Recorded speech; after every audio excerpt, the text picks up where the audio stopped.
Assalamualaikum warahmatullahi wabarakatuh. Alhamdulillah. Alhamdulillah, we are able to continue studying Surah Taubah. Alhamdulillah, Allah bless us with good health, inshallah, and time and the wish to study with the book of Allah subhanahu wa ta'ala. Let's start off with the intentions for seeking knowledge and teaching. I intend to seek knowledge and to teach to benefit myself and to benefit others, to remind myself and to remind others, to profit myself and to profit others, to urge adherence to the book of Allah and the sunnah of Rasulullah sallallahu alaihi wasallam, to invite to guidance and to guide to it, to guide to that which is good, seeking the face of Allah, His pleasure, His mercy, and His reward, subhanahu wa ta'ala. Let's continue on with our Fatiha. A'udhu billahi minash shaitanir rajim. Bismillahir rahmanir rahim. Alhamdulillahi rabbil alamin. الرحمن الرحيم مالك يوم الدين إياك نعبد وإياك نستعين اهدنا الصراط المستقيم صراط الذين أنعمت عليهم غير المغضوب عليهم ولا الضالين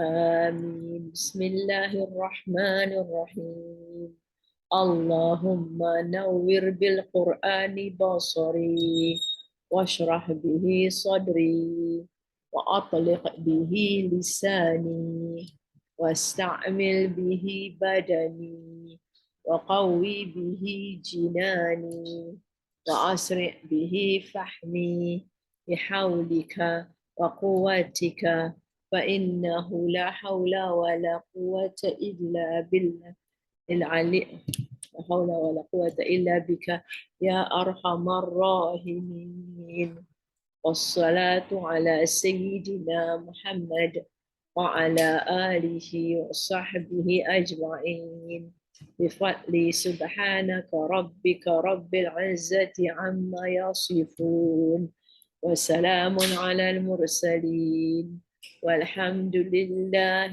رب العالمين. الحمد لله الحمد لله الحمد لله الحمد لله.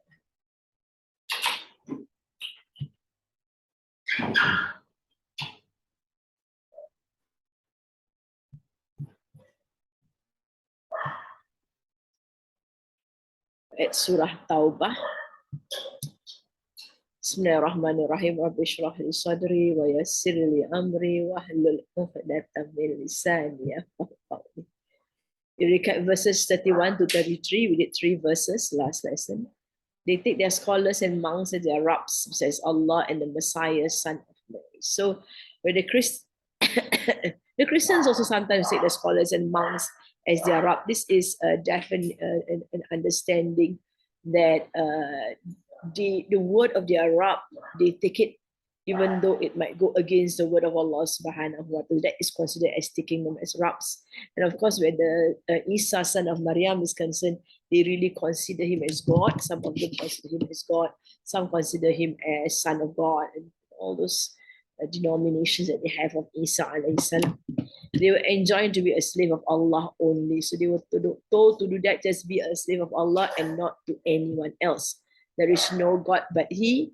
All perfect is He above what they ascribe. So He is all perfect above what they ascribe. They desire to put out the light of Allah with their mouths. Allah will perfect His light, though the disbelievers hate it. So they think by saying things that the light of Allah will be removed, the path, but Allah will perfect His light. It's Allah's plan, although the disbelievers hate it. Allah sent His messengers with guidance and the religion of truth, so it prevails over all religions, though the polytheists may hate it. So the first one, we have the disbelievers hating it because they disbelieve in the light of Allah subhanahu wa ta'ala.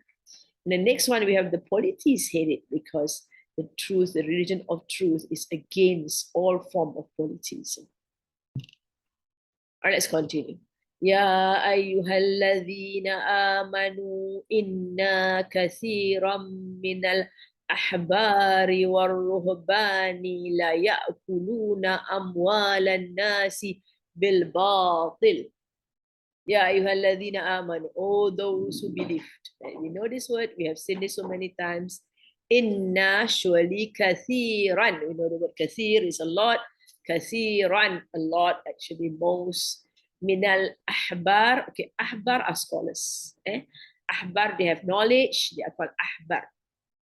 Minal ahbar, of the scholars, and of course min is huruf jar, and we have ahbar being in its jar state. Warruhban, rahib are the monks. Warruhban, and the monks, so it could be the priests also of the Christianity. La ya'kuluna, lam of emphasis, definitely, or surely. Ya'kuluna, well, this is sort of, root word is akala, to eat. Right? Kulu washrabu, instruction, right? Eat and drink. La ya'kuluna, the ya and the waw is a they eat. Fi'il mudari, and it's in a rafa state. Amwal nas, amwal, the plural of mal, and we have baitul mal, mal is wealth. Amwal, a lot of wealth. So you don't have in English wealths. So we just keep it as wealth of people. And nas, so this is mudaf ilai of structure. Because they eat or they devour. Amwala becomes nasab because it's the thing that is being eaten, right? Nas becomes, is in its jar because it is of the off structure or the mudaf mulaf structure. Bil batil, is full of jar, so batil goes into its jar state. In the false, which is the there, right? Batil is false. Ya ayyuhalladzina amanu inna kathiran minal ahbari warruhbani la ya'kuluna amwalan nasi bil batil wa yasudduna. We know this word, we've seen this a number of times. Swadada means to hinder. Wa is end, so there's a mudari here, present, future, and it's in the rafa state. So you have ya and waw in the day. Right? Root word is sadada. Wa yasudduna an sabilillah, from the path of Allah. So an is from, right? There's no the here because it's an off structure, and Allah considered there's a the here. All right, so the of Allah is taken from the path of Allah. An sabilillah, so an is sort of jar, so sabil is in its jar state, and Allah is jar state because it's in an off structure. Walladina, and those yaknizuna, from the word kanaza, kunzun, kaniz, actually treasure, but here we use it as hoard because they want to keep lots and lots of things, right? So the ya and the waw noon is they hoard. Yaknizu dhahaba, dhahaba is gold, the gold. Wal fidda is silver. Wala yunfiqunaha, and not they spend them. Nafaqa is to spend. Yunfiqun, of course, is fi'il mudari. The they is there. Ha is them, referring to the gold and the silver. Fi sabilillah, in the path of Allah. Again, we've got sabilillah here, the same structure. Fabashirhum, then give them good news. Right, this is instruction. Bashara is to give good news. So fabashirhum, then give them good news. Bi'adhabin alim. Bi, you can use this of. Bi has a few meanings because in English we'll use the English preposition as it fits. Adhab is punishment. Adhab is punishment. Alim is evil or painful. So that is sifah wal mawsuf, descriptive phrase. We have the noun first. So in translation, of course, the adjective comes first. Painful punishment. وَيَصُدُّونَ عَنْ سَبِيلِ اللَّهِ وَالَّذِينَ يَكْنِزُونَ الذَّهَبَ وَالْفِضَّةَ وَلَا يُنْفِقُونَهَا فِي سَبِيلِ اللَّهِ فَبَشِّرْهُمْ بِعَذَابٍ أَلِيمٍ. All right. الَّذِينَ, those, آمَنُوا, they believed.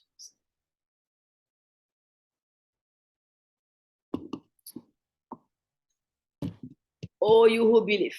Inna, so Allah called on the believers and informed them. Surely, definitely, most of the scholars, inna kathiram min al-ahbar. Kathiran is a nasab because inna is huruf nasab here. Inna kathiram min al-ahbari wa-ruhbani la ya'kuluna. Definitely they eat of the wealth of mankind with falsehood. Means they devise all kinds of things to get money from people, wealth. And what kinds of wealth? Wealth doesn't have to be money. Anything that is valuable, they will take and they will try to get from the people. So that's a real state of the scholars and the monks of that time.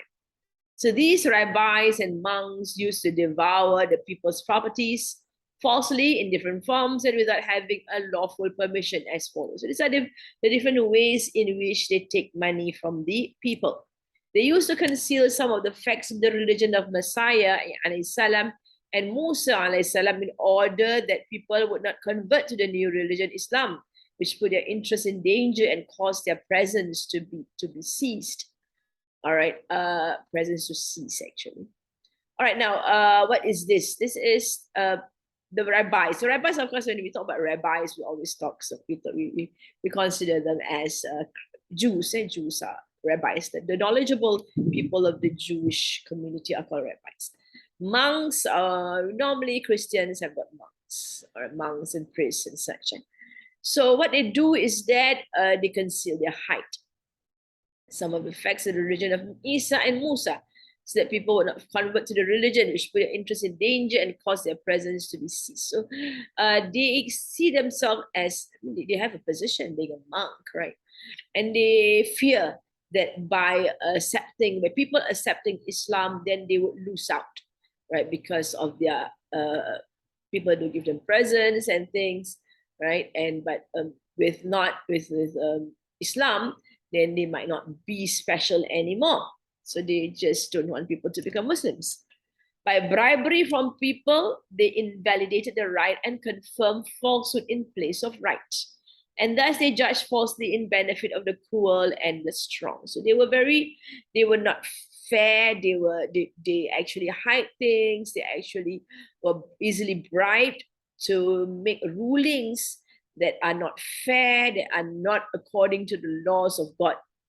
And they, in that way, they actually supported the cruel and the strong, who would give them money to validate their nonsense and everything. So this is how they make money. One of the ways. Third way, under the name of selling paradise or forgiving sins, they took a great deal of money from people. That means they have put themselves in a position where they can sell paradise to people or forgive sins. Right? We have confessions. I think in the Catholic Church, if I'm not wrong, where they would they have a confession room where they would confess to the priest their sins, and then the priest would forgive them. And then, of course, they would give some money to the priests. And this is how they make money from religion. The raising of funds which they use to fight the religion of truth, many were the priests, bishops, cardinals, and popes who raised millions and millions to finance the successive crusades. So basically, this is after Islam, of course, but this is it is irreflective of them, what they were doing. They do raise funds and they just keep for themselves. All right, so they have all their schemes of making money. They continue to do so in order to finance missionary work and Orientalist research, all of which aim at turning people away from Allah's path. All right, so they raise funds for missionary work, because that's pushing people away from Allah's path, and of course to find ways and means, and they raise funds to do research to destroy the image of Allah subhanahu wa ta'ala.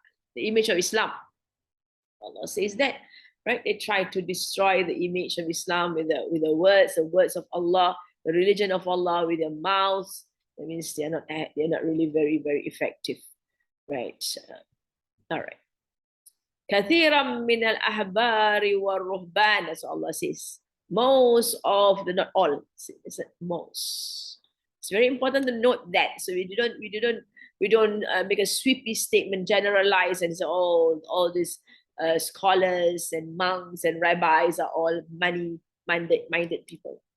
This is to guard against making a generalization that would be unfair to the few who do not indulge in such wrong practices. In any community, there will always be good individuals who maintain virtuous and honest practices.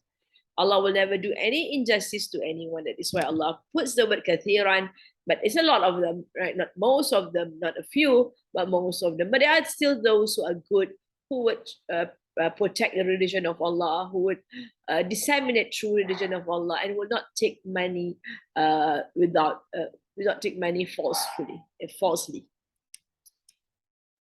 وَصَدُّونَ عَنْ سَبِيلِ اللَّهِ. We mentioned that how they actually prevented people from the path of Allah subhanahu wa ta'ala.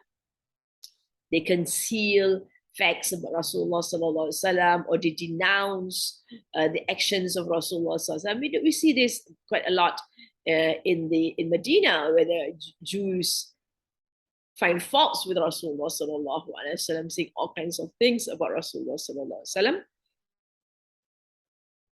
to denounce him. All right. They used to bar people from Allah's way by perverting the divine revelations or concerning them in order to preserve their unlawful gains. They also debar the people from the way of Allah by involving them into different sorts of deviations and by obstructing the way of every righteous mission with the obstacles of learned doubts and pious suspicions. All right. When people are true to their religion, they will always find faults, find doubts, and suspect their piety of these people. And all this is to create uncertainty and to move away from the true path of Allah subhanahu wa ta'ala. وَالَّذِينَ يَكْنِزُونَ الذَّهَبَ وَالْفِضَّةَ.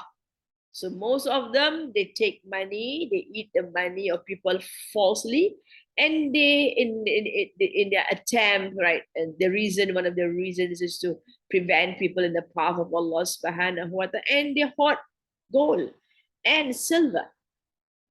This is the third category of leaders, where people rely on their scholars, worshippers, and the wealthy among them. When these categories of people become corrupt, the society in general becomes corrupt. Ibn al-Mubarak once said, what corrupted the religion except kings and wicked ahbar and ruhban? Right, so these people, they collect money, they do all kinds of things. In fact, when they are obsessed with hoarding gold and silver, they do not care about whether the religion is established or not, whether truth is being upheld or not. They just don't care. What they care is they want to have lots and lots of money, gold and silver. As for Kanz is treasure. It refers to the wealth on which zakah has not been paid, according to Malik, who narrated this from Abdullah bin Dinar from Ibn Umar. All right, so this is an opinion, right, of some scholars. The Kanz, I say the kins, right? The kins, so the root word is Kanz. Kanz means treasure. It refers to the wealth on which zakah has not been made, according to Malik, who narrated this from Abdullah bin Dinar from Ibn Umar. So that's the meaning of hoarding. There's one opinion, is that money that is not given in zakat. Al-Bukhari recorded that Az-Zuhri said that Khalid bin Aslam said that Abdullah bin Umar said, all right, alayhimussalam, radiallahu anhum. This was before zakah was ordained. When zakah was ordained, Allah made it a cleanser for wealth. Umar bin Abdul Aziz and Iraq bin Malik said that this ayah was abrogated by Allah's statement, Khudh min amwalihim sadaqah. Take from their wealth, right, sadaqah. Right. So it is mentioned that, so these are what the scholars are telling us, that the zakah is a form of cleansing of wealth. The fact that Islam has got the institution of zakat, it means that Islam does not discourage people from having money. As long as they give away 2.5% of their wealth to the deserving parties, then it is fine. But then again, Islam encourages people to sadaqah and not to hoard money. There are various hadiths on keeping money out of fear of not having enough. But different people are different categories, and there's nothing wrong with keeping money, right? But it's best to spend your money. Allah does give a lot of encouragement in the Quran on those who give sadaqah, right? Those who spend their money in the path of Allah subhanahu wa ta'ala, so that people, it's not, sadaqah is not compulsory, but it is something very, very encouraged. Because zakat is compulsory. It is a wealth cleanser. Abdul Razak recorded a hadith from Ali about Allah's statement, وَالَّذِينَ يَكْنِزُونَ الذَّهَبَ وَالْفِضَّةِ, and those, they hoard gold and silver. Ali said that Rasulullah SAW said, تَبًّا لِلذَّهَبٍ تَبًّا لِلْفِضَّةِ تَبًّا, تَبَّتْ يَدَهُ. But tabbat is, of course, female because yada, hand, is female. Tabban means destroyed for those, for the gold, and destroy or perish for the silver. All right, woe is a curse, right? It's something that is bad. So Rasulullah SAW said, Tabban lil-dhahabin tabban lil-fiddah, woe to gold, woe to silver. He repeated this statement thrice, and this hadith was hard on the companions of the Messenger of Allah, of Rasulullah sallallahu alaihi wasallam, who said, "What type of wealth should we use?" So most these people like to keep gold, keep silver, right? Investments and things like that.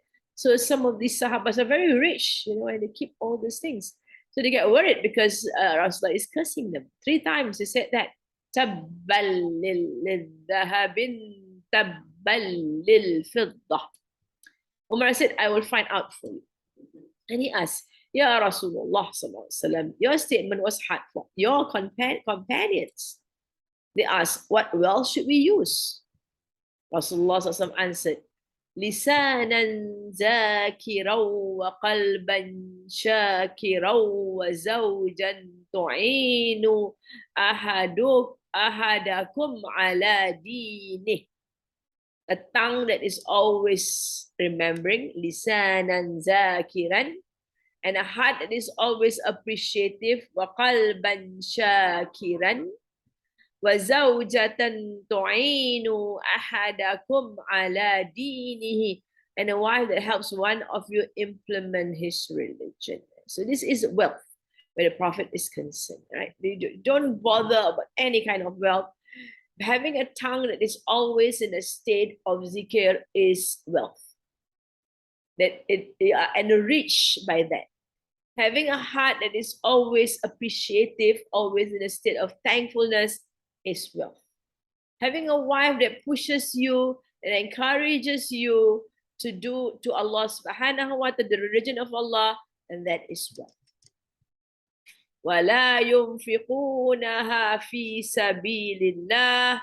This is describing the rahab, the arhab, the rahib, and the rahib, and the scholars and the monks. They do not spend in the path of Allah.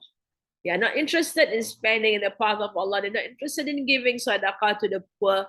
They're not interested in working for the path of Allah subhanahu wa ta'ala. Treasuring up gold, silver, and money, and restraining from spending them in charity is a capital sin, because it has been promised punishment for.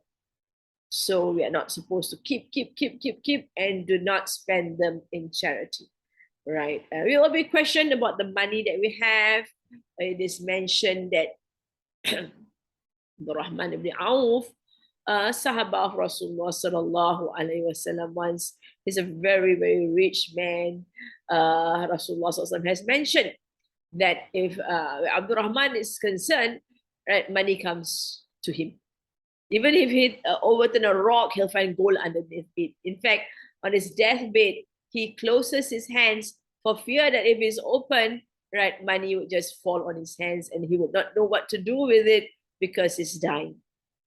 So once he came back from Syria with a row of caravans, and Sayyidina Aisha did mention that, he will be questioned for all this wealth that he has. It's reality of wealth. In Islam, there is no limitation for having a considerable capital, but in gaining it, there are some conditions which should be observed. So we can have lots and lots and lots, but when we have it, then we are responsible. We're supposed to give zakat on it if we don't want to give sadaqah. To spend wealth in a bad way is also unlawful in Islam. At the same time, Allah subhanahu wa ta'ala have discouraged us from wasting.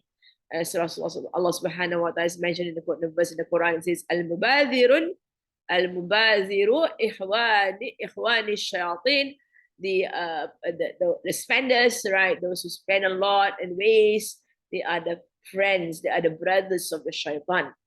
So even if you have money, you are not encouraged, you are not advised to spend and splurge and waste your money, especially when lots of Muslims out there are not eating, right?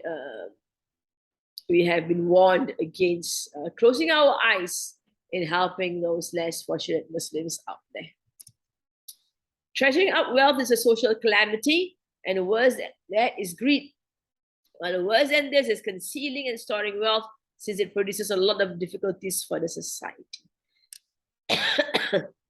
So these are the misers. We are taught by Rasulullah sallallahu alaihi wasallam to make a dua. Allahumma inni a'udzubika min al-jubni wal bukhl. Allah protect me from being a coward and being a miser. Miserliness is not in Islam. Right, we have money. We're supposed to spend on those who are less fortunate, right, and not to hoard our money. So it said here, and they did not spend their money in the path of Allah. What else? But the previous one says they hoard gold and silver. They don't spend money in the path of Allah. That one will be sadaqah. فَبَشِّرْهُمْ بِعَذَابٍ أَلِيمٍ. Then give them good news. Of course, it's sarcasm, right? Having a terrible punishment is no good news. So this is sarcasm. The Quran describes in detail how they will be punished in the hereafter and the suffering of all those who hoard up gold and silver and do not spend them to serve Allah's cause.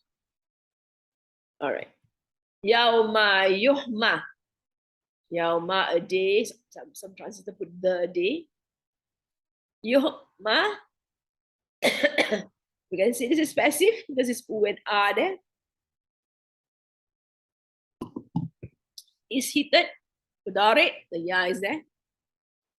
Alaiha, over it. Fi nari jahannam, in the fire of hell.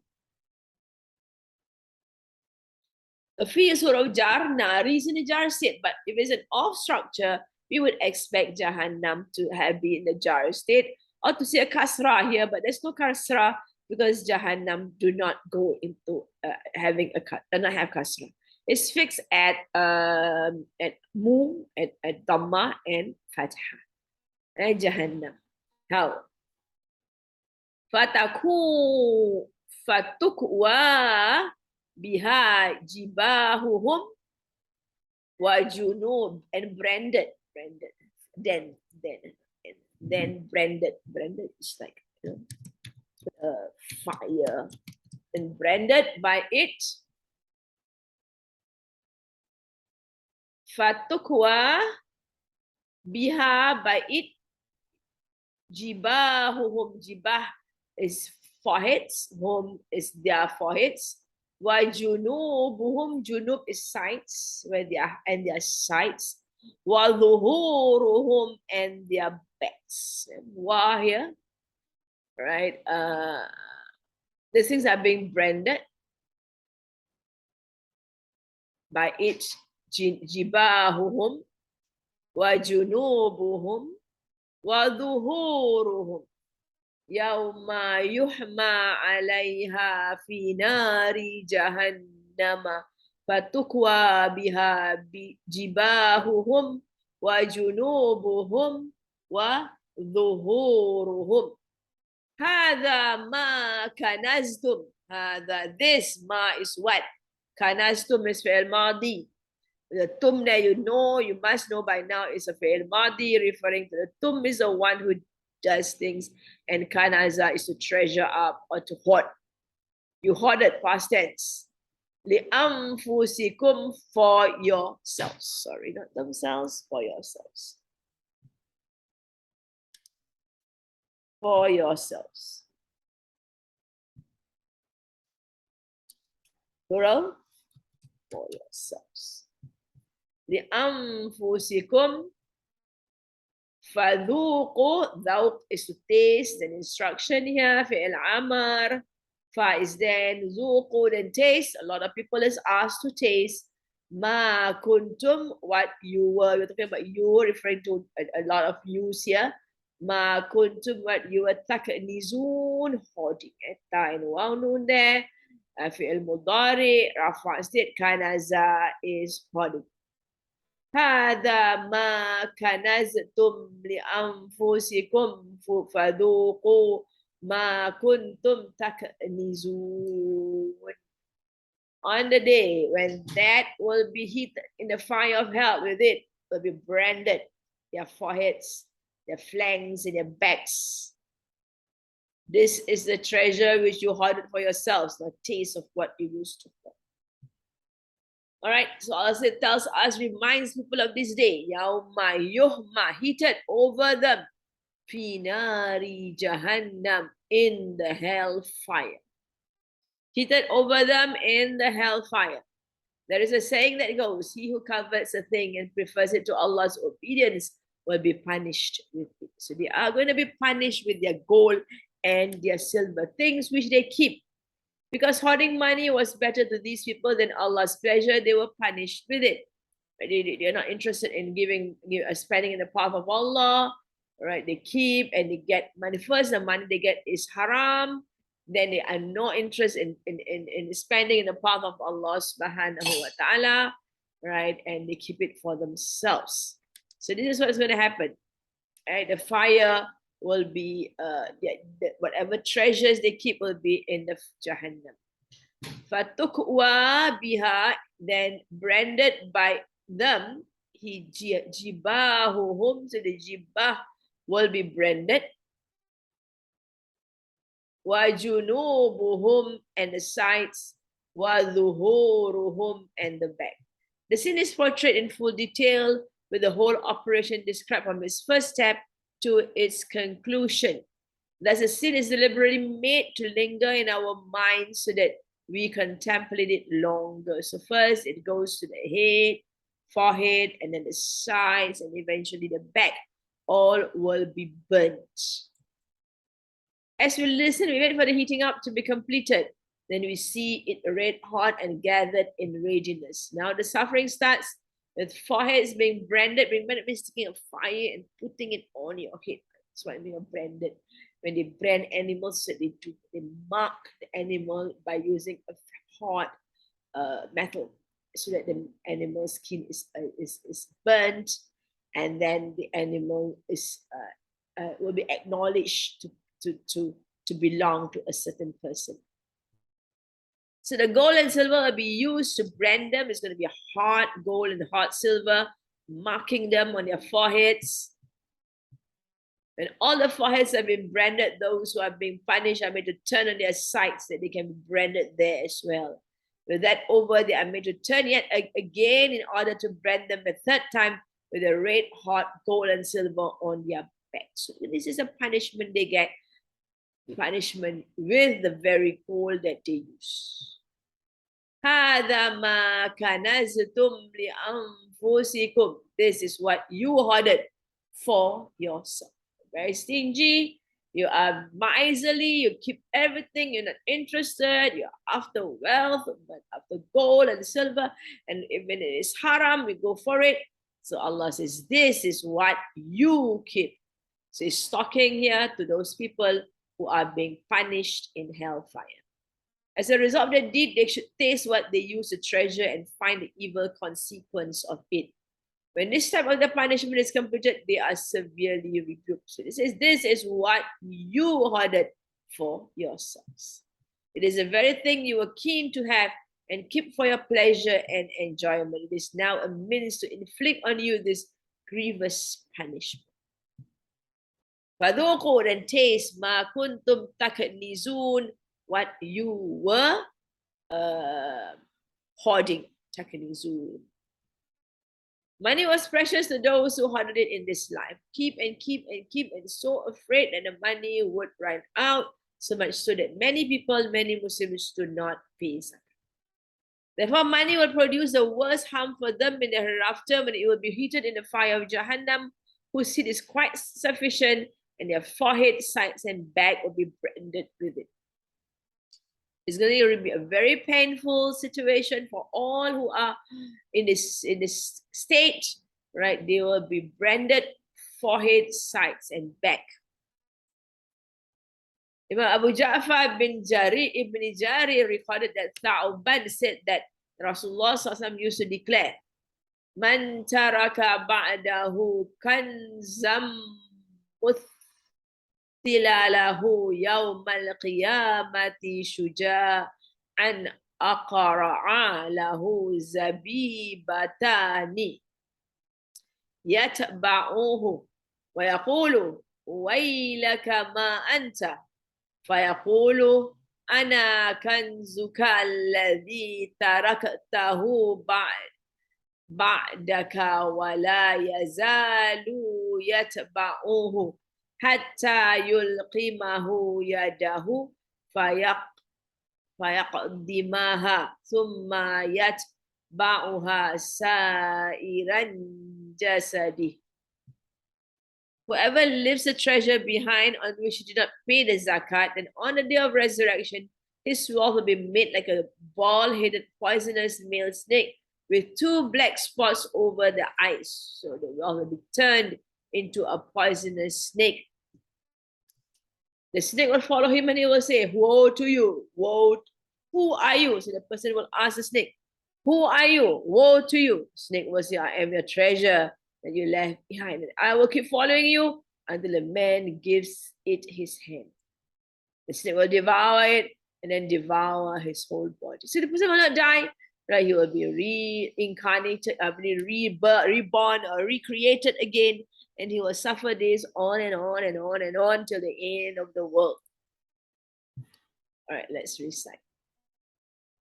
Ya ayyuhalladhina amanu كثيرا من الأحبار والرهبان ليأكلون أموال الناس بالباطل ويصدون عن سبيل الله والذين يكنزون الذهب والفضة ولا ينفقونها في سبيل الله فبشرهم بعذاب أليم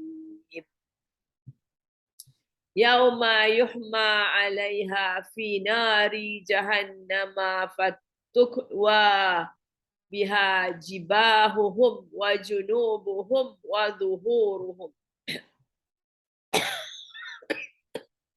هذا ما كنزتم لأنفسكم فذوقوا ما كنتم تكنزون إن عدة الشهور إن usually عدة number. Of course, this one we can see that it is in its nasab state because inna is a nasab word. Number of months. عدة الشهور. Shuhur we can see as an al and it is a jar here. All right, so this one, iddata doesn't have a tanwin, so we know it is an off structure. Iddata, iddah is to count. You see in iddah, that means you're counting your days. Iddata shuhur, the number of months. Shahar is 1, shuhur is many. Indallah, with Allah, athna ashara. Athna is 2, ashara is 10, 2 of 10, that makes it 12. Shahran Ramadan.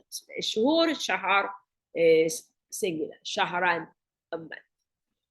Athna ashara shahram fi kitabillah, in the book of Allah. Some say in the plan of Allah, in the read of Allah. But just with a book is easier. Sorry. Fi kitabillah. Inna iddata shuhuri inda Allahi ithna ashara shahram fi kitabillah yawma khalaqa samawati wal ard, a day when he created the skies and the earth. Khalaqa samawati wal ard. Yawma khalaqa samawati wal ard. Inna iddata shuhuri inda Allahi athna ashara shahram fi kitabillah yawma khalaqa samawati wal ard. Minha, of them, arba'atun hurum, 4 forbidden. Dhalikal dinul qayyimah, that is the upright religion. Fala tadlimu, then don't wrong. Fa is then, la is not or don't. Wrong, tadlimu, dhalim is to do wrong. Ta and waw alif, instruction. This is instruction. Amar, forbidding actually. Fala tadlimu fihinna, in them. Anfusakum, yourselves. So do not wrong yourselves in them. That means during the haram months. Minha arba'atun hurum. ذلك الدين القيم فلا تظلموا فيهن أنفسكم وقاتلوا, sorry, قاتلوا is not kill but fight, and fight the polytheists. وقاتلوا, and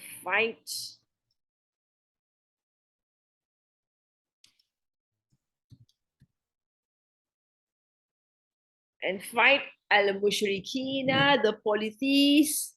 Kafa, kafa means completely, all together. All right, kafa. You see anasab is being here, used here to highlight things. Kama, like yuqatilunakum, they kill you or they fight you. Sorry, not kill, but fight. Fight them as they fight you.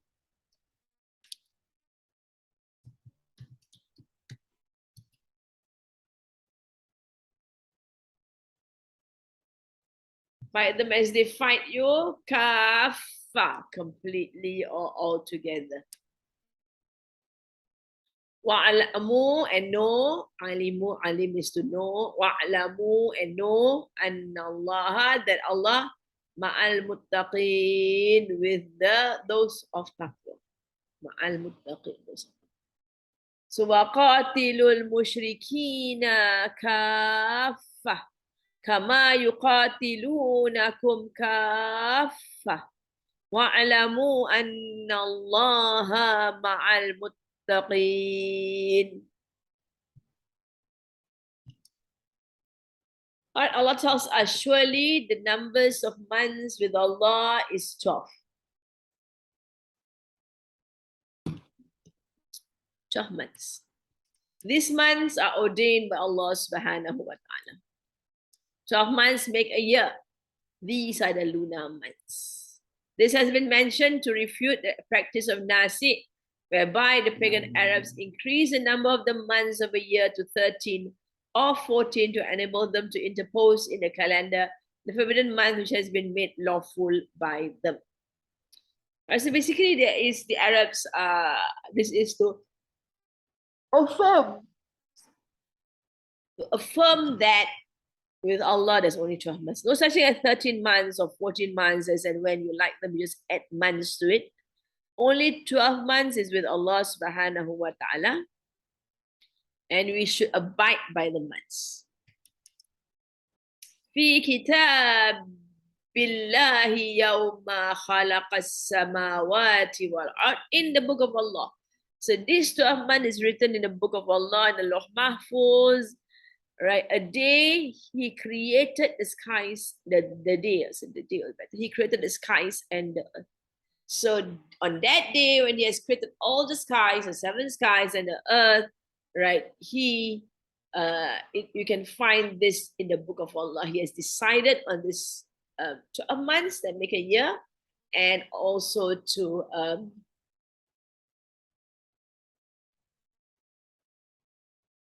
yes, decided, yeah, that is from the start, the beginning of man, beginning of creation. This month has always been there. It is not new months. Since Allah created the sun and the moon and the earth, right? So you can't have months if there's no sun, moon, and earth, right? Months are measured by the time the moon completes one cycle, right? And the moon in its various phases, right, only exists in those phases in the presence of the sun. So that is why all these things are created first before you can talk about months. So Allah is making people think here, right? You cannot talk about this month. This month doesn't exist before time because there is no earth and there is no moon and there's no sun. When Allah created the earth and the moon and the sun, right, then you can have months where you decide on what day and months and things like that.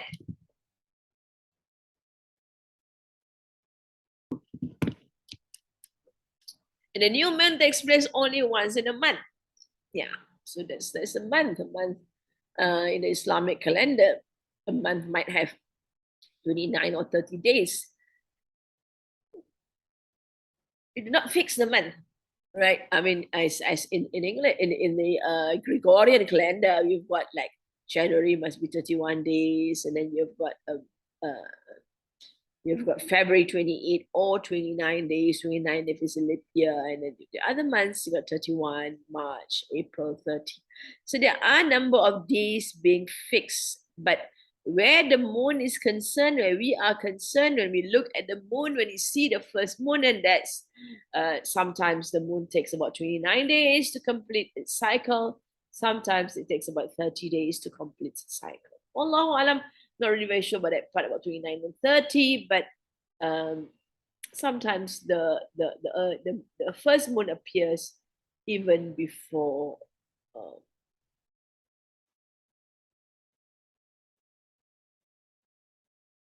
once in a month, right? So the moon, so the first moon appear after 29 days of the previous month. So we just can't fix our numbers in the months. But numbers of months, there's 12 months. The days in a month, there is no fixed number of days. It could be 30, it could be 29, depending on the moon. Allah has ordained 12 months to be a year. So that is the same thing that 12 months is a year. In the book of Allah, the day He created the skies and the earth, Allah subhanahu wa ta'ala created the universe in such a way that people on earth will have two calendars. A solar year of 12 months suitable for planting crops, agriculture, and other weather-based activities. Now, a solar year is a year in which the time taken for the earth to completely make one complete round the Kaaba.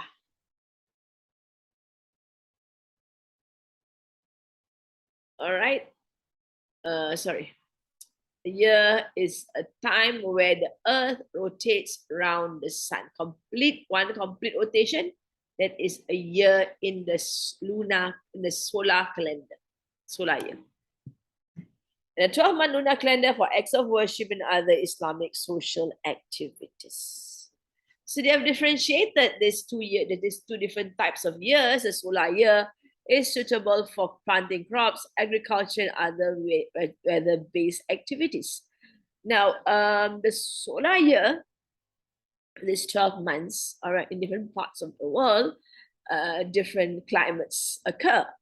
And so they are aware of the various times of the various various months in which it's good to plant crops or anything, right? Because they know when it is a rainy season and such.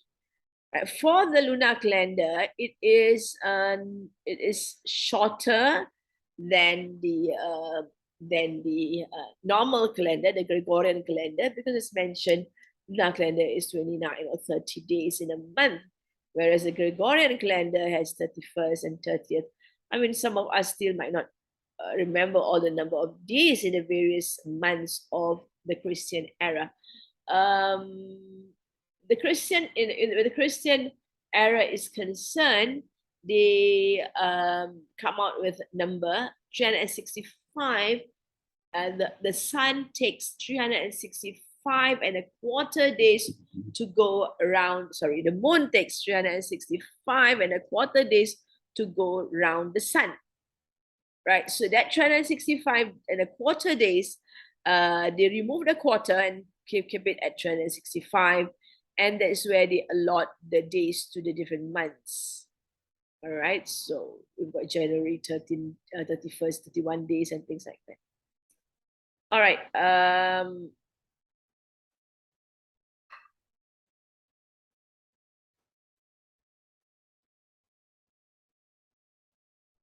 So, but where the lunar calendar is concerned, it shifts because of the less number of days. So it is not exactly as the date of the Gregorian calendar. So it shifts about 11 days in a year.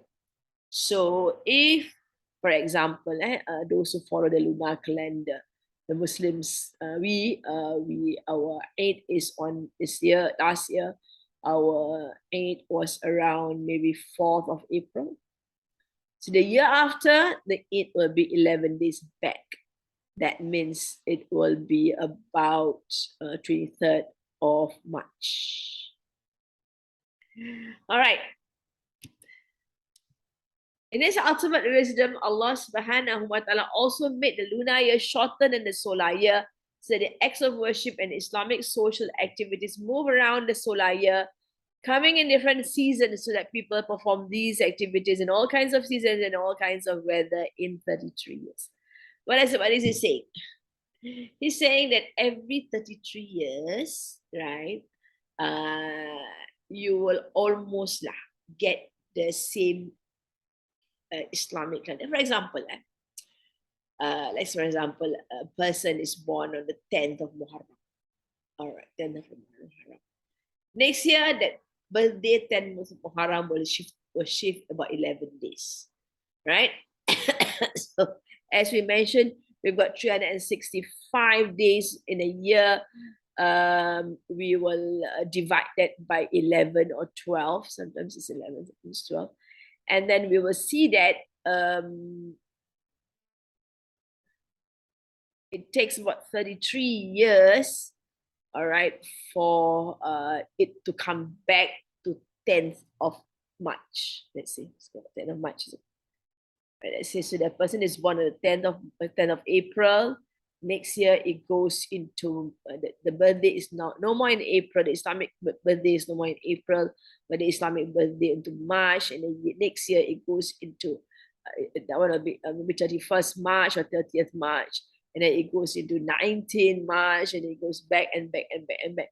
So your Islamic birthday is always earlier than your Gregorian date. But after 33 years, your birthday will come back to your original date. It's not the Gregorian and the Islamic date, and you are 1 year extra. So you're 33 years old, and you'll be 34 in the lunar calendar. So if you're 66 years, then you will be 68 in the lunar calendar. You had 1 year, right? If you move on to 99 years, then you will be 102 in the lunar calendar. So this is what it means when it actually shifts. So because it shifts, the Islamic calendar will go into different seasons. And sometimes you have your summer, your Ramadan in summer. Sometimes your Ramadan is in winter. You cannot keep it at winter all the time. So Islam is deen for all people, and this makes it fair and equitable to all people of the world, that everyone performs those acts in all good and bad seasons, or favorable or unfavorable times of the years, about twice or thrice in their lifetime.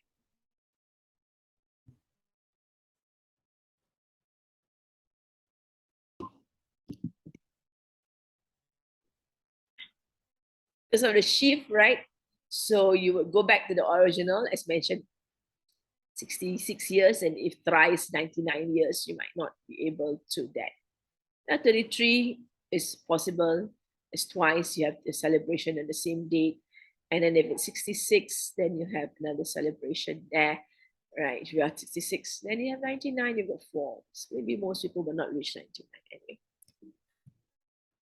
This arrangement tests the obedience of believers in all seasons and times of the year, but most importantly, it makes the test equitable and equal for all people, regardless of where they are living on the globe. Or else, if it's not like that, then if it's fixed in June, right? Let's say it's fixed, let's say Ramadan is fixed in June, then it's going to be very hot for some, summer for some people, and winter for some people. So those people in the north will be having having to pray in summer every day, every moment of their life in Ramadan, right? And while some others will have this great joy of fasting in winter. So the movements of this, as mentioned by some scholars, is that it helps to allow people to experience different days, right? Different weather for Hajj, for prayers, and for Ramadan. This has been the Islamic way since Adam alayhi salam. People always devise schemes of convenience so the religious activities prescribed by the lunar calendar become fixed with the solar calendar so that they always follow the same season or time of the solar year. So now we are coming to manipulation by mankind, right, to allow the solar calendar and the lunar calendar to coincide so that people will have the same season every like you have Shawwal, maybe Zulhijjah is going to fall every year in November, maybe October when it's cooler. Minha arba'atun hurum, and among them, among these 12 months that we have, we're going to have 4 haram months or 4 forbidden months. Out of 12 months, Allah subhanahu wa ta'ala has declared 4 months to be haram or inviolable, during which absolutely no fighting was allowed, even for any legitimate or just cause. We are not allowed to fight, even if it is for a good cause. No fighting in the 4 months. It is made haram for you to fight in the 4 months. Rajab, the 7th month of the calendar for Umrah, and Zulqa'dah, Zulhijjah, and Muharram for Hajj. So you've got 1 month that's isolated. Now we are in Rajab. It is the 7th month of the Islamic calendar. And then you've got Zulqa'dah, Zulhijjah, and Muharram. And then, so of course, these 3 months comes together as the haram months because it's for the Hajj. People travel for Hajj. Hajj is 10th of Zulhijjah. So they would travel in the month of Zulqa'dah. So Zulqa'dah must be made haram. So there is no fighting. There is no attacks. So these people who are traveling to Mecca for Hajj would be safe, right? Because people are in Zulqa'dah. Zulqa'dah means possessing, sitting down, which means people are just sitting around and not going out to fight or attack others. Then Zulhijjah, the month that possessed the Hajj. So that's the month in which Hajj is performed. And people used to stay in Mecca, Medina for 40 days. So if they arrive 10 days before Eid al-Adha, so that this will be 1st of Zulhijjah, and they stay on until Muharram. Right? People are not as busy as now. Nowadays, people might just take 2 weeks for their Hajj. Because Hajj itself is only about 6 days, right? And you can complete your Hajj then. But most people, they travel once in a lifetime. They would like to sit longer in Mecca and Medina. All right, so after the Hajj month, we need to go back. These people need to go back, and they need to have peace while they go back to their places, their homes, right? So that's why it's Muharram, a month of haram for you to fight. Naturally, these inviolable months were also displaced by Nasi from a true position. Nasi will come later and discuss the meaning of Nasi in the next verse.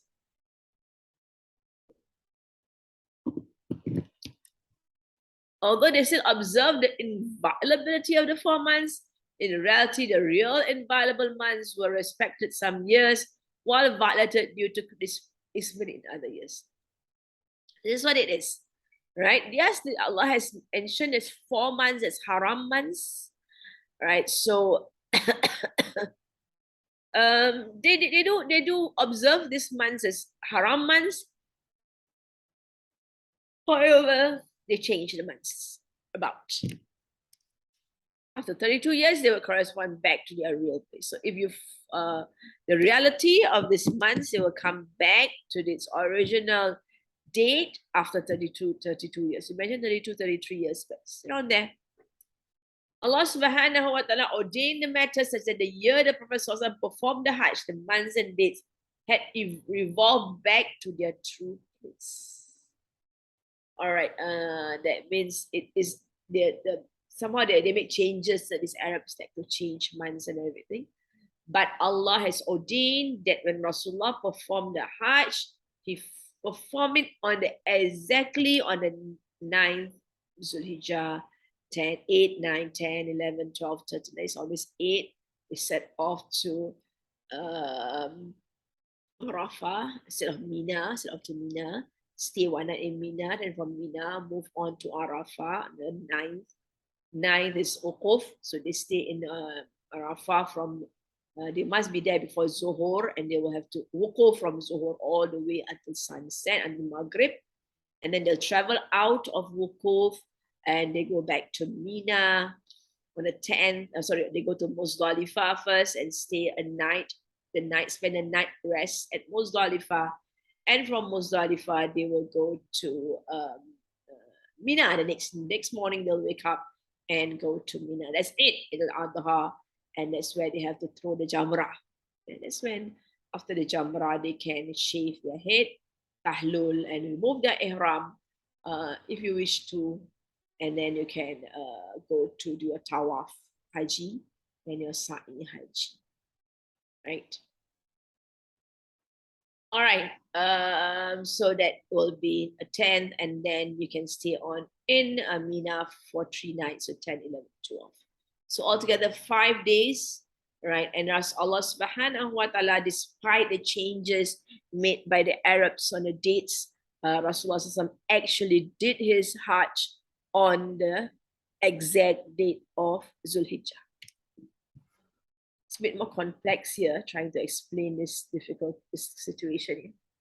From then on, the practice of Nasi was outlawed by this verse, and since then, the national lunar calendar has been followed.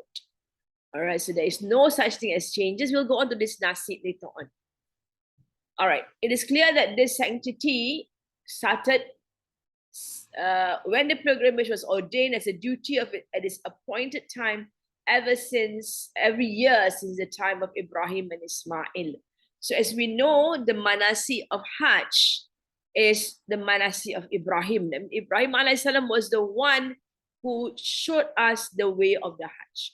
Although prophets before Nabi Ibrahim alayhi salam did the Hajj, but Nabi Ibrahim alayhi salam was put forth in the Quran as the one who built the Kaaba together, who rebuilt. The Kaaba was there before, but the flood of Nabi Nuh alayhi salam destroyed the Kaaba, it seems, from some narrations. And Nabi Ibrahim and Nabi Ismail was instructed by Allah subhanahu wa ta'ala to build the Kaaba. And the Quran in Surah Al-Baqarah did give a good narration of the time when Ibrahim and Ismail alayhi salam built the Kaaba, right? So after they had built the Kaaba, they did their Hajj and they did their Tawaf, right? And it is according to some narrations, Nabi Ibrahim was going around the Kaaba. It was a stone, no black cloth at that time, just bricks. And he just couldn't remember where he started. Because if it's going to be a square, going around and around and around, where did I start it from? So that's when, according to some narrations, that the Hajar Aswad was sent down and he placed it at the corner of Hajar Aswad, and then that's when it becomes easy, of course, for all to do the tawaf. Anyway, the rites of Hajj, the Kuf and everything were the rites that were taught by Nabi Ibrahim alayhi salam. And since then, that means Nabi Ibrahim alayhi salam did his Hajj on the, as mentioned, the dates given from the 8th of Zulhijjah all the way until the 12th, 13. So 13 actually, the Tashriq dates, 11, 12, 13, 10, 11, 12. All right. Much as the Arabs have distorted the faith of Ibrahim and wide as their deviation from its teaching was, they continued to treat these months as sacred because their sanctity related to the pilgrimage, which is a season so vital to the livelihood of the Arabs of Hijaz, particularly the people of Mecca. So from then on, after Nabi Ibrahim salam has taught them the Hajj, the pilgrimage, people come down. Nabi Ismail was in Mecca all the way. Nabi Ibrahim might have moved back to Palestine, and he's got his children. He's got his son, Ishaq. Because we mentioned two of his sons, but he's got a lot of other sons also. Anyway, I had a children also.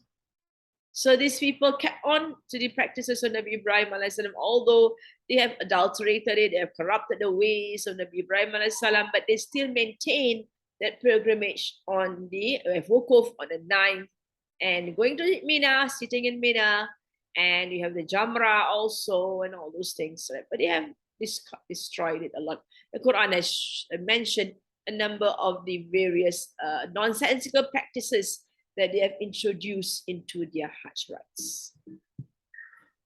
One of them is to tawaf in the nude. Another one is to, they have gods around the Kaaba. They have introduced gods. This many years after the passing on of Ismail alayhi salam. Because the descendants of Ismail, some of them are still holding on to the teachings of Nabi Ismail alayhi salam. So the Hanifs, which were present during the time of Rasulullah sallallahu alaihi wasallam. In these sacred months, Arabia was free from all fighting. Peace was observed, and this allowed pilgrims to travel and conduct useful businesses during the seasons. I've explained that the importance of peace during the months before, and the month after Hajj. However, at times, certain needs were so important to some Arab tribes, and this could not be met while observing the sanctity of these sacred months. Here, personal needs come into play, and there would have been no shortage of advocates for making one of the sacred months unsacred by postponing it 1 year or putting it forward in another. We have more of that in the next verse. We explain further the practice of changing the sacred months, the practice of the Arabs because of their own certain needs. In this way, they kept the sacred months as 4 in number, although their identity changed in order to keep the numbers as Allah had ordained, right? So they do change about the months, right? But the 4 months are still sacred where they are concerned. However, this process meant in effect making lawful what Allah had forbidden. This is what they are doing, right? Certain months, they don't like it to be Rajab. Maybe like later on, we'll describe further this change in the months. The 9th year of the Islamic calendar, the true month of Rajab and the true month of Zulhijjah did not fall at their respective times. All right, so because of the changes in this month, right, in the 9th year, that is 9th year after Hijrah, Rajab was not in Rajab and Zulhijjah was not in Zulhijjah. So Rajab was observed and the month was that of Jamad al-Akhir, and Zulhijjah was in Zulqa'edah. Thus, mobilization for this expedition truly took place in Jamad al-Thani, Akhir, which was nominally declared to be Rajab because of the practice of the postponing months. Right, so it's very difficult for people to actually know the actual months because they've been changing the months about. All right, Imam Ahmad recorded that Abu Bakr said that Rasulullah said in the speech during his Hajj. It's going to be a very long hadith here. Ala inna zamana qad istadara ka hayatihi yawma khalaqallahu as-samawati wal ard. As-sanatu 12 shahran minha arba'atun hurum thalathatu mutawaliyat dhul qa'dah wa dhul hijjah والمحرم ورجاب مضر الذي بين جمادى وشعبان. What does it mean? ثم قال أي يوم هذا؟ قلنا الله ورسوله أعلم فسكت حتى ظننا أنه سيسميه بغير اسمه. قال أليس يوم النهر؟ قلنا بلى. ثم قال أي الشهر هذا؟ قلنا الله ورسوله أعلم فسكت حتى ظننا أنه سيسميه بغير اسمه. قال أليس ذا الحجة؟ قلنا بلى. ثم قال أي بلد هذا؟ قلنا الله ورسوله أعلم فسكت حتى ظننا أنه سيسميه بغير اسمه. قال أليست البلدة؟ قلنا بلى. The division of time has turned to its original form, which was current when Allah created the heavens and the earth. Rasulullah mentioned in this sermon or on the Hajj, right, the Hajj khutbah, that the time has turned back, right, on the original dates that Allah has created when Allah created the heavens and the earth. This year is of 12 months, out of which 4 months are sacred. 3 are in succession, Zulqa'dah, Zulhijjah, and Muharram, and Rajab of Mudar, which comes between Jamad al-Akhir and Sha'ban. Let's call it Rajab and Mudar. They have a name for the Rajab months. So Rajab month is alone between Jamad al-Akhir and Sha'ban. The Prophet then asked, what is the day today? We said, Allah and His Messenger know best. The day were in Umrah, they were in Hajj. Of course, that day when they are in Arafah, it should be, or they are in Mina, it should be the 10th of Zulhijjah.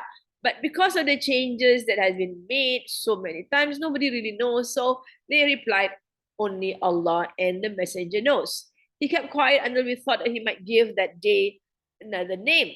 He said, isn't it the day of Nahar? The day of Nahar is a day of sacrifice. So that would be 10th of Zulhijjah. We replied, yes. He further asked, which month is this? So if it's going to be day of Nahar, so of course it's going to be the month of Zulhijjah. We again said, Allah and His Messenger know better. It's because they just not sure, right? Because of the changes in the months. And he kept quiet and made us think that he might give it another name. Then he said, isn't it the month of Zulhijjah? So we are aware, right? So Rasulullah actually paused for a while before giving his answer. We replied, yes, Bala is yes. He asked, what town is this? We said, Allah and His Messenger know best. And they kept quiet until we thought that he might change its name. So they just afraid to say something wrong about the town. He said, isn't this a sacred town? Yes. We said, yes. He said, فَإِنَّ دِمَاءَكُمْ وَأَمْوَالَكُمْ وَأَحْسِبُهُ قَالَ وَأَعْرَاضَكُمْ عَلَيْكُمْ حَرَامٌ كَحُرْمَةِ يَوْمِكُمْ هَذَا فِي شَهْرِكُمْ هَذَا فِي بَلَدِكُمْ هَذَا وَسَتَلْقَوْنَ رَبَّكُمْ فَيَسْأَلُكُمْ عَنْ أَعْمَالِكُمْ أَلَا لَا تَرْجِعُوا بَعْدِي ذُلَّلًا يَضْرِبُ بَعْضُكُمْ رِقَابَ بَعْضٍ أَلَا هَلْ بَلَّغْتُ ألا ليبلغ الشاهد منكم الغائب فلعل من يبلغه يكون أوعى له من بعد من سمعه. Verily your blood, property and honor are sacred to one another like the sanctity of this day of yours. All right, so it is Zulhijjah. So Rasulullah says, their blood, their property and honor are sacred to one another. That means you should not be violating the blood. That means to kill each other, to steal, right? And to denounce or to degrade people. In this month of yours and in the city of yours, verily you will meet your Rabb and he will question you about your actions. So Allah is reminding people, right? We should not do any harm or corruption on earth. Behold, do not revert to misguidance after me by striking the necks of one another, that we should not fight against each other as Muslims after Rasulullah has gone. He is warning them. Have I conveyed? He asks. It is incumbent upon those who are present to inform those who are absent, because those who are absent might comprehend what I have said better than some who are present. So this is the message of Rasulullah on the day of Zulhijjah, 10th of Zulhijjah. So he asked this message to be conveyed. Al-Bukhari and Muslim collected this hadith. All right. So the Arabs used to consider this month sacred during the time of Jahiliyyah, except for a group called Al-Basil, who held 8 months of the year to be sacred as a way of exaggeration in religion. Some people do that just supposedly to do more, right? Instead of having 4 months as haram, they make it 8 months as haram. So Rasulullah said, ثلاثة متواليات ذو القعدة وذو الحجة والمحرم ورجب مضر الذي بين جمادى وشعبان. So Rasulullah reminds saying that 3 are in succession: Dhul Qaeda, Zulhijjah, and Muharram, and the 4th is Rajab of the tribe of Mudar, which comes between Jamad al-Akhir and Sha'ban. Rasulullah says Rajab of Mudar to attest to the custom of Mudar in saying that Rajab is a month that is between Jamad al-Awal and Sha'ban, and not as a tribe of Rabi'ah thought that it is between Sha'ban and Shawwal, which is Ramadan in the present calendar. All right, so you can see that there were differences of opinions, different or wrong understanding of when Rajab, when the month of Haram month was. So when the tribe of Mudar is concerned, is between Jamad al-Akhir and Sha'ban. Right, so that's where Rasulullah mentioned the tribe of Mudar to confirm that Rajab is the Haram months and not Ramadan as understood by the tribe of Rabi'ah, who says that it is between Sha'ban and Shawwal, which is Ramadan in the present calendar. So the 4 sacred months were made 3 in succession and 1 alone, so that Hajj and Umrah are performed with ease. So that was the reason why Rajab is separated, right? Rajab is a month of Umrah. Okay, so it is made haram so that people who travel for Umrah, and Umrah is not long, as we know. It takes about maybe 2 hours to do Umrah. So those they travel during the month of Rajab because it's a safe month. It's a month where Allah has exclusively made it haram for fighting. Dhul Qaeda, the month before Hajj month, was made sacred because they refrained from fighting during that month, as explained. Zulhijjah, the next month, was made sacred because it is the month of Hajj during which they perform Hajj rituals. And Muharram, which comes next, was made sacred so that they are able to go back to their areas in safety after performing the Hajj. Rajab, in the middle of the lunar year, was made sacred so that those coming from the farthest areas of Arabia are able to perform Umrah and visit the house and then go back to their areas safely. That is the upright religion. This emphasizes the matter. It says that the religion is fixed and unchangeable. It's fixed. It is there. It is not like the wrong custom which Arabs had, and whenever they wish, they could change the place of them. straight law requiring implementing of Allah's order considering the months that He made sacred and their true count as it was originally written by Allah subhanahu wa ta'ala. So Allah means this is the upright religion. Everybody follows the way of Allah subhanahu wa ta'ala. فَلَا تَظْلِمُوا فِيهِنَّ أَنفُسَكُمْ. Do not wrong yourselves in these months, right? The 4 months which are haram. Instructions during the sacred months was sin in them is worse than sin in other months. Likewise, sins in the sacred city are written multiplied. Similarly, sin in general is worse during the sacred months. And Ali bin Abi Talha narrated that Ibn Abbas said Allah's statement, Inna iddata shuhur inda Allah, surely the number, Inna iddata shuhur, number of months is with Allah, is connected to Fala tadlimu fihinna anfusakum. Do not you wrong yourselves in them. In all 12 months, he's saying in all 12 months, Allah then chose 4 out of these months and made them sacred, emphasizing their sanctity, making sinning in them greater in addition to multiplying rewards of righteous deeds during month. So this is a month of Rajab. Do lots of good and you get lots of reward. Do evil and the evil punishment is multiplied. Qatada said about Allah's statement, فَلَا تَظْلِمُوا فِيهِنَّ أَنفُسَكُمْ. Do not wrong yourself, right, in these months. Do not wrong in these months yourself. Justice during the sacred month is worse. Injustice during the sacred month is worse and graver than injustice in other months. Such injustice is always wrong, and Allah makes things graver than others as He will. So it's worse. He also said Allah has chosen some of His creation above others. He chose messengers from angels and from men. He also chose His speech above all speech, the masajid above all other areas of the earth, Ramadan and the sacred months above all months, Friday above all other days, and Laylatul Qadar above all nights. Therefore, sanctify what Allah has sanctified, for doing so is a practice of people of understanding and comprehension. We should not wrong ourselves in these sacred months, the 4 sacred months, the sanctity of which relates to a law of nature which applies to the whole universe.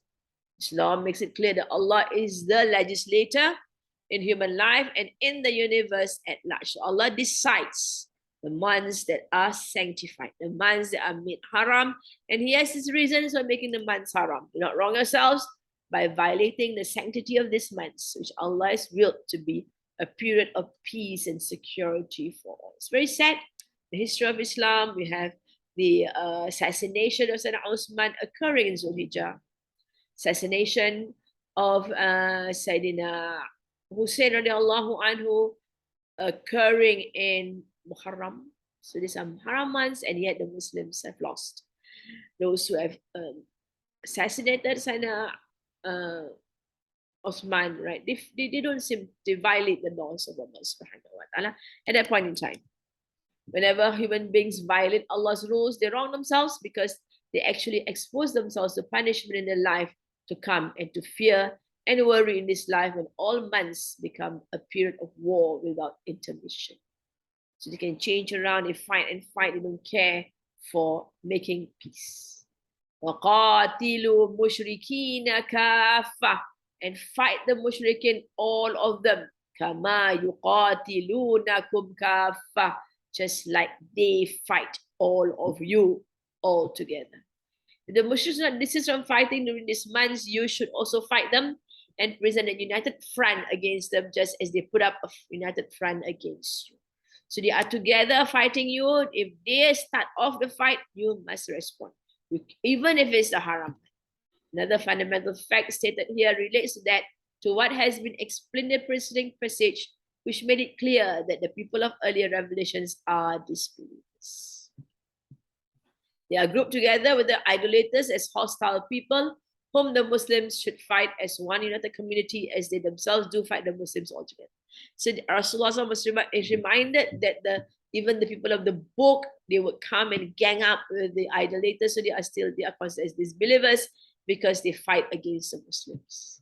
This assertion is born out of historical events, exactly as it is stated by Allah subhanahu wa ta'ala. Shows that they are all united by their goals of suppressing Islam and crushing its followers. Now we see many of the disbelievers out there are finding ways and means to destroy it, to destroy Islam, this Islamophobia which has been permeated many nations, and they use it to abuse and to oppress Muslims. So this is always the case with the Muslims. In the time of Rasulullah were told to fight them, no matter who they are, even if you are relatives. So it shows that they all stand in the same camp when the battle is against Islam and the Muslims. They find it easy to overlook their differences and work together to stem Islamic jihad and destroy the Muslim community. This obviously applies throughout the rest of the year, not in the sacred months, except when the disbelievers launch an attack, in which case the Muslims must repel the aggression in this month. So this one is mentioned, this verse, which says that fight them completely as they fight you. It also applies to other months also. But in the month of Haram, fight you, you have to retaliate. To take a unilateral decision, but to fight will weaken the forces of goodness, which are required to defend sanctities and repel aggression by forces of evil. It is said that oppression is worse than fighting. So you need to fight them. It will also lead to the spread of corruption in the land and the disruption of the laws of nature. So if you don't respond to them when they want to attack you, you must fight them, because you need to stop corruption and disruption of the laws of nature. Repelling aggression in the sacred month is a means to preserve their sanctity and prevent their violation. So Rasulullah laying siege to Ta'if until the sacred month started, it was a continuation of the battle against the Hawazin and their allies from Thaqif. They started the fighting and gathered their men for the purpose of conducting war. Rasulullah marched to meet them, and when they took refuge in Ta'if, Rasulullah laid siege to them, said they descend from their forts, but they inflicted casualties on Muslims. The siege continued for about 40 days, during which a sacred month began, and the siege continued for several days in that month, and Rasulullah broke the siege and went back to Mecca.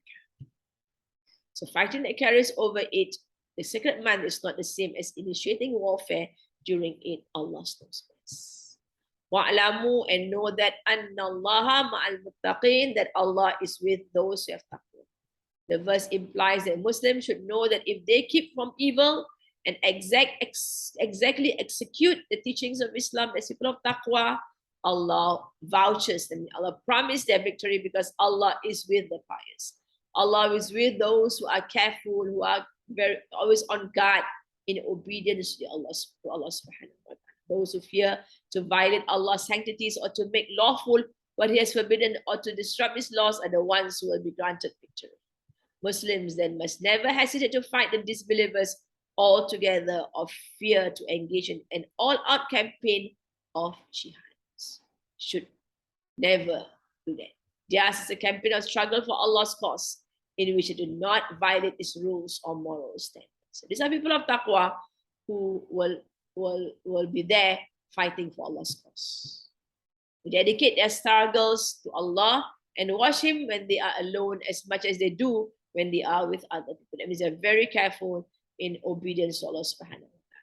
Victory is theirs because Allah is with them, and whoever is on Allah's side shall certainly be victorious. All right, stop there.